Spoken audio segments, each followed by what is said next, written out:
की राजनीति इन दिनों उठापटक के दौर से गुजर रही है। उठापटक क्यों? उठापटक ऐसे कि यहाँ पर वॉलीबॉल खेला जा रहा है कि राज्य सरकार वॉलीबॉल मारती है तो केंद्र सरकार की तरफ चले जाता है वॉलीबॉल, और वॉलीबॉल जब केंद्र सरकार मारती है तो राज्य सरकार की तरफ आ जाता है। लेकिन इसके बीच में जितने भी पॉइंट्स हो रहे हैं वो जनता के खिलाफ ही हो रहे हैं। इन्हीं पॉइंट्स के बीच में एक आंदोलन ने जन्म लिया था इस वॉलीबॉल के बीच में, खतियानी आंदोलन। और खतियानी आंदोलन से कई नेता निकले, जयराम महतो निकले, मोतीलाल महतो निकले, कई और नेता भी निकले।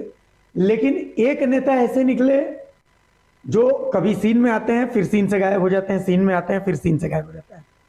मैं इस नेता का परिचय आपसे करवा रहा हूं। रिजवान क्रांतिकारी के नाम से लोग इन्हें जानते हैं। रिजवान, लाइव 7 में सबसे पहले तो स्वागत है आपका। रिजवान, सबसे पहले एक बात समझाइए मुझे, मतलब रिजवान अपने आप को इस आंदोलन में, खतियानी के आंदोलन में कहाँ दिख रहे हैं? देखिए, दिखना तो दिख तो रहे हैं, हमेशा दिख रहे हैं, लोगों के बीच में दिख रहे हैं, लेकिन ऐसा है कि मंच में नहीं दिख रहे हैं। सवाल मैंने आपका सुना और मुझे जहां तक समझ में आई, आप स्पष्ट बोल रहे हैं, मैं स्पष्ट सवाल कर रहा हूं। एक मंच पर एक ही चेहरा क्यों चमक रहा है? रिजवान उस मंच पर क्यों नजर नहीं आया? देखिए, ये तो सवाल कोर कमेटी की है कि वहां पे कौन जाएगा कौन नहीं जाएगा। कोर कमेटी मतलब कौन तय करता है कौन जाएगा?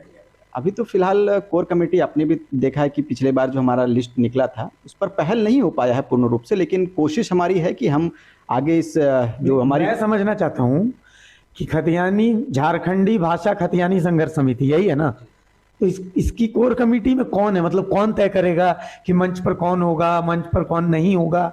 मतलब अभी मैंने देखा कि गोंदलपुरा में आप लोग आंदोलन कर रहे थे तो उस मंच पर मैंने देखा रिजवान गायब थे। तो क्या मतलब झारखंडी भाषा खतियानी संघर्ष समिति इक्वल्स टू जयराम महतो, और जयराम महतो मतलब कि जेबी के केएसएस, यही ना? कहीं ना कहीं ये तो दिख रहा है लोगों को। और ये सवाल आपने ही नहीं किया, मुझे लगातार फोन भी आता है पूरे राज्य से कि सर आप हैं नहीं, और मंच में जिस रूप में आपका जो स्पीच रहता है, आप जो जिस प्रकार से अपने विचारों को रखते हैं, ये लोग सुनना चाहता है, तो आप मंच पर क्यों नहीं दिखते हैं? ये सवाल है। ये सवाल आपके मन में? मेरे मन में भी ऑब्वियसली कि मेरे मन में आएगा ही। अगर मैं मंच में नहीं दिख रहा हूं और आंदोलन को हम लोगों ने मिलकर तैयार किया है, हम लोगों ने अपनी कुर्बानी, अपनी बलिदानी दिया है, तो स्वाभाविक है कि मैं अपने विचारों को राज्य की जनता के बीच में रखना चाहूंगा। और अगर मुझे कमेटी की ओर से हो सके, कमेटी बुलाते होंगे, लेकिन कुछ षड्यंत्र के तहत मुझे उस मंच तक ना पहुंचने दिया। तो कमेटी है कौन, मैं ये जानना चाहता हूं। कमेटी है, जयराम जी हैं, दीपक जी हैं, मोतीदा हैं, इन पूरा नाम बोलिए। मोतीलाल महतो जी हैं, दीपक महतो जी हैं, मैं हूं। लेकिन पूर्ण रूप से इस कमेटी का विस्तार जो सार्वजनिक होनी चाहिए वो अभी तक नहीं हो पाई। मतलब ये कमेटी, इस कमेटी में मुसलमान चेहरा सिर्फ आप ही हैं, और इस आंदोलन में भी मुझे मुसलमान चेहरा सिर्फ आप ही दिखे है। और भी कौन है? मुझे तो नहीं दिखा। परवेज जी हैं, रांची से हैं, हैं रांची में ही हैं। वो पूर्ण रूप से अच्छी अपनी भागीदारी देते नहीं है, समय नहीं देते हैं, लेकिन हैं। परवेज जी हैं, धनबाद से शहजाद जी हैं, ये बहुत सारे लोग हैं। सिकंदर अली जी हैं, बगोदर से हैं। उसके बाद आपका जियाउल हक साहब हैं, बगोदर से है। लेकिन मैं स्पष्ट बात करता हूँ, स्पष्ट बात यह है कि लोगों का भी यही आरोप है कि भाई ये महतो आंदोलन है, तो आप इससे किस हद तक सहमत? देखिए, कहीं ना कहीं महतो आंदोलन, लोग इस रूप में उनको महतो आंदोलन कहते हैं कि आपने देखा होगा कि पूरे कार्यक्रम में ज्यादा संख्या अगर किसी का होता है तो वो महतो बिरादरी भाइयों का होता है। मुसलमान उस पर बढ़ चढ़कर नहीं है, ये सत्य है। लेकिन है, मुसलमान को इग्नोर नहीं किया जा सकता, मुसलमानों को नजरअंदाज नहीं किया जा सकता है। इस आंदोलन में जितनी भागीदारी आपने दिया है, कहीं ना कहीं एक मुसलमान होने के नाते अगर रिजवान का मूल्यांकन आप करेंगे तो कहीं ना कहीं इस आंदोलन में मैं पूर्ण रूप से हूं, चाहे दिन हो रात हो, और पूरे राज्य में अगर जहां पे भी लोग मुझे बुलाए हैं, मैंने अपने समय को देने का काम किया, अपने विचारों को लोगों के बीच में साझा करने का काम किया। अभी अडानी के खिलाफ आवाज बुलंद हो रही थी, फिर मुझे उड़ती उड़ती मेरे पास खबर आई कि आवाज शांत हो गई। इलेक्ट्रो स्टील के खिलाफ आवाज उठ रही थी, उड़ती उड़ती मेरे पास खबर आई कि आवाज शांत हो गई। तो मतलब क्या कहेंगे, आवाज उठती है, आवाज फिर शांत हो जाती है। जो कल मोटरसाइकिल से घूम रहे थे आज स्कॉर्पियो से घूमने लगते हैं। तो मतलब कुछ, मैं स्पष्ट बोलता हूँ तो स्पष्ट जवाब की भी उम्मीद है। देखिए सर, इलेक्ट्रो स्टील की जहां तक बात है तो आंदोलन ग्रामीणों के द्वारा उठाया गया है। इलेक्ट्रो स्टील विस्थापित, आप देखे होंगे कि विस्थापितों का मुद्दा लगातार हमारी ओर से उठाया जाता है, लेकिन विशेषकर इलेक्ट्रो स्टील की अगर बात कही जाए तो कहीं ना कहीं आप भी सुने होंगे और लोग भी सुनते हैं, इलेक्ट्रो स्टील में विस्थापितों का मुद्दा है।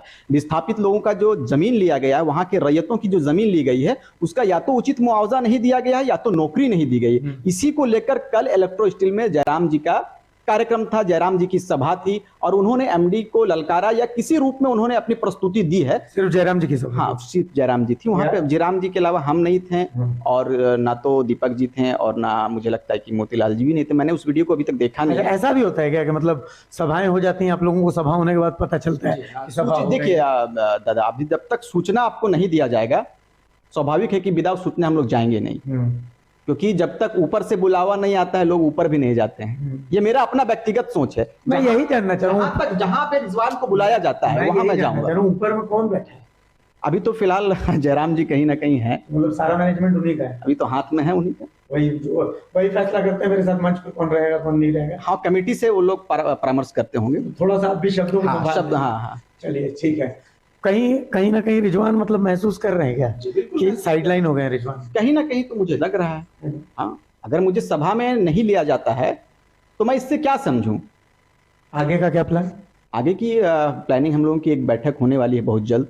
उस बैठक में स्पष्ट हो जाएगा कि किस रूप में अब आंदोलन को ले जाना है। देखिए, एक बात तो तय है, कोई भी आंदोलन बिना मुसलमान चेहरे का अगर आप सोचते हैं कि झारखंड में ले आएंगे तो आंदोलन सफल नहीं होने वाला है। आपको सबको साथ में लेकर के चलना पड़ेगा।